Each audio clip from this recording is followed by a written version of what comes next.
Mississippi at Belmont Plantation with Camille Collins, and Camille is the CEO of Belmont Plantation. That's correct. It's quite a fantastic building.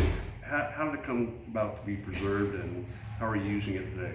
Well, it was built in 1857, and long story short, the house had been vacant for about 5 years, from 2010 to 2015. My cousin Joshua Kane, who lives out in California, has always wanted to restore an antebellum home from Mississippi, since we are from Mississippi, and he came across Belmont. It was had gone on the auction block, and he bought it and restored it, and I came on about a year and a half later to get the business going. So I imagine then a lot of the artifacts in the house are things that were brought in afterwards that are period pieces that... Most of the furniture that you see in the house is of the time period or in keeping with different family members that have lived here. Now, there's a few pieces that were donated or we bought from the Worthingtons and Weathers family that wanted us to have it. Yeah, some really cool old telephones and typewriters and taxidermy pieces. It's really wonderfully decorated. And how high are these ceilings? I can't... The ceilings are 14 feet, the doors are 11, yep. Back in for the days before air conditioning, That's right? right. That's how you stayed cool. Well, they may have stayed cool, but yes, that's the premise. Now, it's a bed and breakfast. That's right. Right? It's you've rented it out or made it available for films and all That's kinds right. of We uses. just recently there was a film here not too long ago that they're still planning on filming in March. But not only that, we do a lot of weddings here, other events. We have the debutante reception that's here year after year. We've had the hot tamale gala that's here year after year. So it's quite versatile.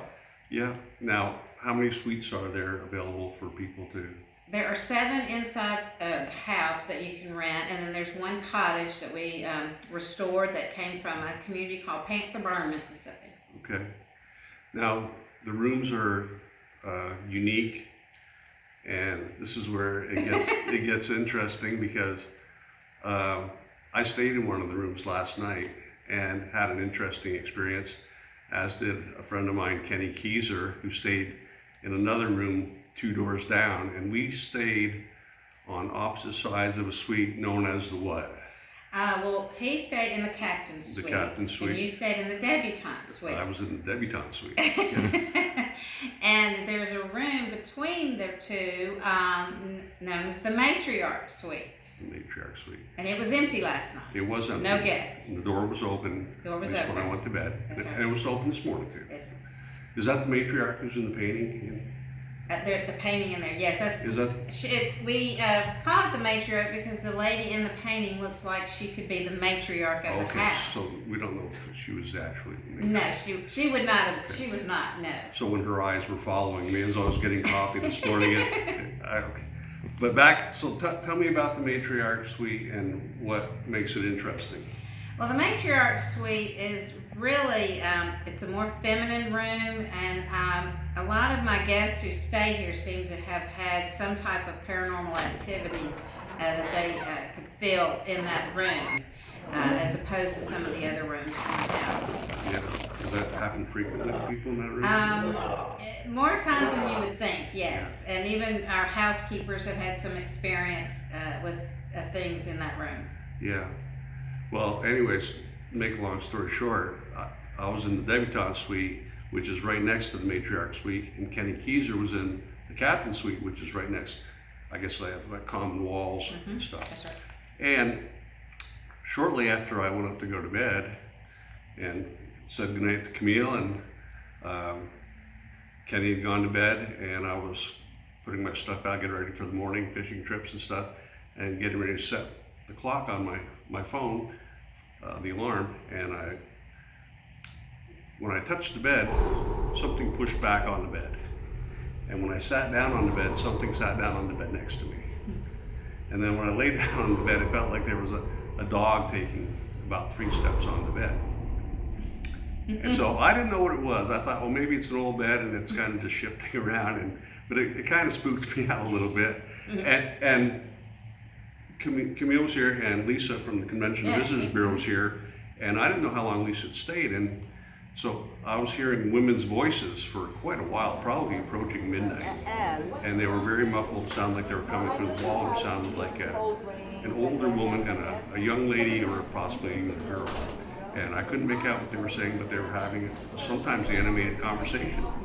And I tried to find out, well, maybe that was Camille and Lisa talking last night, and I found out that Lisa left within minutes after I had gone upstairs. So all was quiet on the downstairs front, so we have no idea where those voices were coming from, but they seem to be emanating being a good word, from the room adjacent to me, known as the matriarch suite. Yeah. So, now, this is where it also gets interesting. Kenny Keyser reported almost the exact same phenomenon. And we shared our stories independently to Michael Jones of Mississippi Tourism, and he looked somewhat surprised when we mentioned that we both seemed to have people sitting in the bed next to us around the same time between like 10:15 and 10:30. And it was not me, Let me make that clear. We did not see anybody in the room, although that kind of thing, and then hearing the voices had opening my eye about every hour or so, kind of taking a look around. So Yeah. it was interesting if you're spooky about spooks, I guess. So what's your take on what happened here? Well, this is the first that I've heard about a woman per se. Now, the young lady, yes, or young girl, there is supposedly a young girl who roams the property that has red hair, and so that doesn't surprise me. But the lady, yeah, we've had the Mississippi Paranormal Society here and the Mississippi Paranormal Research Institute here, and I spoke with one of those gentlemen, David Childers, who said, no, we don't recall ever talking with a woman or coming in contact with a woman.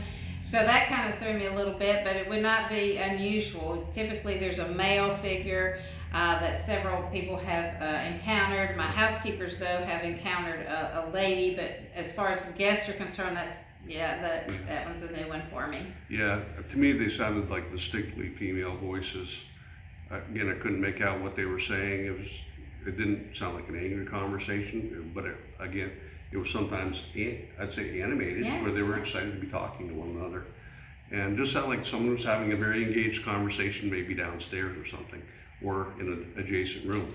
Well, if we have ghosts, they're very, very friendly ghosts, Yeah. and it's my understanding that they're quite pleased with what I've done with the house. I can believe that. I can believe that. In fact, when I was clearing out the room after leaving tonight, I told them, don't worry, I'm not upset with you. I'm sure you're very fine people, and I hope I'm not offending you, but I'm going to be, I need a good night's sleep tonight. So Kenny Keyser, though, is back in the captain's suite, so I'm looking for a Kenny report in the morning, and anything else that goes on. So will you keep me posted? I will, and I've already let those ladies know now they need to behave themselves tonight. Okay. All right. Yeah. We're here at Belmont Plantation. Camille, thank you so much. Thank you. It was a pleasure. I hate your leaving, but it's a pleasure. No, it was a wonderful place, and if you get a chance to stop by and check it, there's not many houses like this left in the United States, so it's really worthwhile stopping if you get to Greenville, Mississippi.